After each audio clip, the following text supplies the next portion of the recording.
Welcome to this explainer. Okay, today we are diving into a real masterclass on a foundational text of modern literary theory. We're looking at Chapter 1 of Terry Eagleton's Literary Theory and Introduction, which is aptly titled The Rise of English. Now, if you're a university student, or honestly just someone looking to get a rigorous, high-level grasp of how English literature actually became a subject you can get a whole degree in, you are in the exact right place. We're going to break down Eagleton's brilliant, and frankly sometimes pretty provocative, historical analysis into clear, digestible points. And yes, this is specifically designed to prep you for those tough university-level exam questions. So let's just dive right in. So here is our official syllabus for today's session. 1. The failure of religion. 2. Arnold's ideological solution. 3. Empire, gender, and war. 4. Levy's and scrutiny. 5. Eliot and Richards, and finally, 6. Exam prep. Key takeaways. I want to start off by just throwing this question directly at you. Why do we study English literature? Like, really think about it. If your gut reaction was something like, well, to appreciate great art, or because I just love reading novels, well, Terry Eagleton is about to completely flip that assumption on its head. As we're going to see, the historical answer actually has way more to do with Victorian social control, intense class anxiety, and political ideology than it does with just a simple, innocent love of reading. Right. Let's jump into Section 1, the failure of religion. Okay, listen up, because this is a crucial point to remember for your exams. Back in the 18th century, the whole concept of literature didn't just mean creative or imaginative fiction like it mostly does today. It meant polite letters. That was basically the entire body of valued writing in society. So philosophy, history, essays, anything that embodied the values and tastes of the ruling class. But as we move into the 19th century, Eagleton argues that this massive shift occurred, and it was entirely due to a profound crisis of religion. And it is this exact crisis that literally forces English literature to transform into the formal academic discipline we recognize in the 20th century. See, by the mid-Victorian period, religion, which had, historically been the absolute most reliable, powerful form of ideological control, was in deep, deep trouble. Battered by scientific discoveries and massive social changes, it was just failing to win the hearts and minds of the working masses. For centuries, religion had been the ultimate social cement. It was effective, it was ritualistic, and it was highly pacifying. So the Victorian ruling class was terrified of what would happen if that cement completely crumbled. They desperately needed a remarkably similar discourse to take its place. And literature, it was the absolute perfect candidate. Just like religion, it operates on emotion and experience. It deals in these so-called eternal truths, promoting sympathy and a contemplative inner life, which basically acts as a great distraction from the harsh realities of poverty or political inequality. And hey, if you think Eagleton is just exaggerating this connection, take a listen to this quote. This is from George Gordon, who is an early professor of English literature at Oxford. In his inaugural lecture, he literally said, "England is sick, and English literature must save it." The churches, as I understand, having failed, and social remedies being slow, English literature has now a triple function. Still, I suppose, to delight and instruct us, but also and above all, to save our souls and heal the state. I mean, wow. They viewed literature as a direct, literal substitute for the church. Moving right along to Section 2, Arnold's ideological solution. So enter Matthew Arnold. He was deeply sensitive to the needs of his social class in Victorian England. The aristocracy was steadily losing power, and the rising middle class was, well, in Arnold's view, totally Philistine. Basically, they lacked a rich, subtle ideology to actually underpin their new political and economic dominance. So Arnold's brilliant strategy was to Hellenize or cultivate this middle class by giving them state-established schools that linked them to the best culture of their nation. But the true sneaky beauty of this maneuver was how it affected the working class below them. By feeding the masses all these timeless truths and universal human values, literature distracted them from their immediate material commitments. Pesky little things like the demand for decent living conditions. Now here's a fascinating institutional detail, and honestly absolute gold for an essay. English was not initially born in the hallowed, ivy-covered halls of elite universities. No way.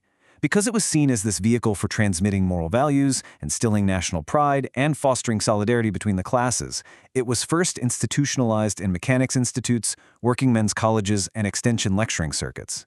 English was literally known as the poor man's classics. It was this cheap, liberal education specifically designed to socialize the working class. Which brings us to Section 3, Empire, Gender, and War. So early on, the ruling class at Oxford and Cambridge completely dismissed English. They looked down on it. They viewed it as this amateurish, untaxing subject that just wasn't rigorous enough for men, making it, in their eyes, a quote-unquote feminine pursuit, only suitable for women and second-rate schoolmasters. However, it eventually gained a sort of masculine, imperial utility via the civil service examinations. Armed with this conveniently packaged version of their cultural treasures, think Shakespeare and Milton, the servants of British imperialism could go overseas totally secure in their national identity and display cultural superiority to colonial subjects. Even still, those ancient universities fought a fierce rearguard action against making it a proper degree. So what finally broke that fierce resistance at Oxford and Cambridge? Well, it was the First World War. The profound, unimaginable trauma of the war totally shattered the psyche and cultural assumptions of the English ruling class. They experienced this deep spiritual hungering, desperately searching for solace in a reaffirmation of English identity, away from the absolute nightmare of history. Plus, the war gave the English establishment the perfect excuse to smear classical philology, which had previously been the dominant academic study of language, because, well, philology was closely bound up with Germanic influence. Driven by wartime nationalism and this post-war spiritual crisis, English studies finally achieved its ultimate victory in the universities. All right, Section 4, Leavis and Scrutiny. Listen, if you get an exam question on the professionalization of English in the 20th century, this is the era you absolutely must discuss. In the 1920s and 30s, this massive revolution happened at Cambridge, led by figures like F.R. Leavis and Q.D. Leavis. Now, these were not your typical patrician upper-class dilettantes who previously held all the university chairs. Nope, they were the offspring of the provincial petty bourgeoisie. They entered the traditional universities and fiercely, aggressively challenged that upper-class amateurism. Through their highly influential journal, Scrutiny, which they launched in 1932, they basically blasted apart the idea that English was just idle gossip about taste. They demanded rigorous critical analysis, arguing that English was the supremely civilizing pursuit, addressing the most fundamental questions of human existence in an increasingly mechanized industrial society. And get this, the Scrutiny movement breathtakingly redrew the entire map of English literature to fit their specific moral touchstones. In their A-list, or what Leavis confidently called the Great Tradition, they championed authors like Shakespeare, Austen, Donne, T.S. Eliot, and D.H. Lawrence. Meanwhile, they aggressively marginalized literal titans like Milton, Shelley, Dickens, and Joyce, throwing them right into a B-list. They weren't just judging aesthetics here. They were making deep moral judgments about which authors manifested a vital, living sensibility that opposed the trivialities of mass commercial society. Okay, let's de-jargonize this a bit. The crucial concept you need to know here is their idea of essential Englishness. Basically, the Leavisites believe that in a commercial society, language becomes abstract and anemic. True English literature, they argued, was verbally rich and concretely enacted physical experience. Eagleton actually jokes that to them, the best poem, when read aloud, sounded rather like chewing an apple. They believe that words are at their healthiest when they're totally crammed with the physical textures of actual experience, which is exactly why they favored the dramatic concreteness of someone like John Donne over the verbally disembodied poetry of Percy Shelley. Next up, Section 5, Eliot and Richards. Let's look at two final foundational figures. First is T.S. Eliot. Arriving from America, Eliot basically carried out a massive salvage and demolition job on English literary traditions. He theorized that somewhere in the 17th century, specifically during the Civil War, a disassociation of sensibility set in. Before this, he argued, intellect and emotion were totally fused together, like to have a thought was as intensely physical as smelling a rose. But afterwards, poetry split into those who could think but not feel, and those who could feel but not think. Much like Scrutiny, Eliot's remapping of literature was deeply conservative. It was a huge reaction against the spiritual barrenness of industrial capitalism, basically seeking this elusive, organic society of the past. Then we had the second figure, I.A. Richards, who attempted to give literary criticism a hard-nosed, scientific basis in psychology. Society was in crisis, and Richards argued that because scientific discovery had devalued traditional mythologies, the human psyche was dangerously disturbed, and his solution? Poetry. Richards literally wrote that poetry is capable of saving us. It is a perfectly possible means of overcoming chaos. He believed that poetry organizes our psychological impulses, balancing us out internally without requiring us to actually change the historical contradictions going on in our real, material society. And finally, Section 6, Exam Prep. Key takeaways. All right, we've covered a ton of intellectual history today, so here is your ultimate cheat sheet synthesizing Eagleton's central thesis. Point 1. The study of English literature was not born out of some neutral love of books. It evolved as an ideological replacement for failing religion to act as social cement.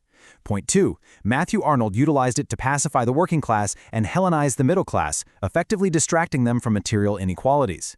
Point 3. It was only through the intense nationalism and deep spiritual trauma of World War I that English finally conquered the elite ancient universities. And point 4, in the 1920s and 30s, the scrutiny movement, led by the Leavises, professionalized the discipline by constructing an elite, highly moralistic canon designed to combat industrial mass society. To wrap up, I want to leave you with one final, pretty provocative thought, which sits right at the very heart of Eagleton's critique of the scrutiny movement. See, scrutiny wholeheartedly believed that reading literature made you a morally better person, that it was the vanguard of civilization. But Eagleton points out this incredibly dark, inescapable flaw in that elitist logic. Decades later, when Allied troops moved into the concentration camps, they arrested commandants who had literally whiled away their leisure hours reading the classic literature of Goethe. So, if reading literature inherently makes you a better person, history suggests it certainly doesn't do so directly.